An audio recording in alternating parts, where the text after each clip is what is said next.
জুলাই হত্যাকাণ্ডের মামলায় ফাঁসির সাজা পেয়েছেন সাবেক স্বরাষ্ট্রমন্ত্রী আসাদুজ্জামান খান কামাল। পাশাপাশি সমস্ত সম্পত্তি বাজেয়াপ্ত করার নির্দেশ দিয়েছে আন্তর্জাতিক অপরাধ ট্রাইব্যুনাল।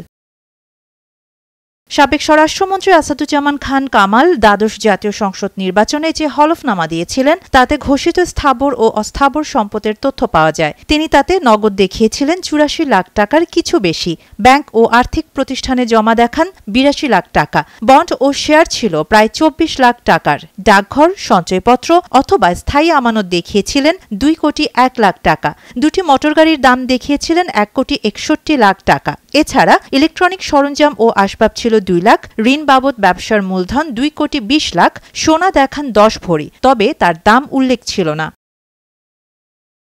হলফনামা অনুযায়ী আসাদুজ্জামান খানের কৃষি জমির পরিমাণ ১৭১%, যার অর্জনকালীন মূল্য ১ কোটি ৬ লাখ টাকা, অকৃষি জমি ১৮.৫%, অর্জনকালীন মূল্য ৫.৫৮ লাখ টাকা। বাড়ি ও অ্যাপার্টমেন্টের ঘরে দুটি সম্পদের মূল্য দেখিয়েছেন, একটি গ্রামের বাড়ি যার মূল্য ৮০ লাখ টাকা, অন্যদিকে আরেকটির মূল্য দেখানো হয়েছে প্রায় ১৩ লাখ টাকা। সব মিলিয়ে আসাদুজ্জামান খানের সম্পদের অর্থমূল্য ১০ কোটি ২৫ লাখ টাকার মতো, তবে ১০ ভরি সোনার মূল্য বাদে। এদিকে জ্ঞাত আয়ের বাইরেও তার সম্পদ রয়েছে জানিয়ে মামলা করেছে দুদক। আদালতে বলা হয় ১৬ কোটি ৪২ লাখ টাকার হিসাব জ্ঞাত আয়ের সঙ্গে অসঙ্গতিপূর্ণ।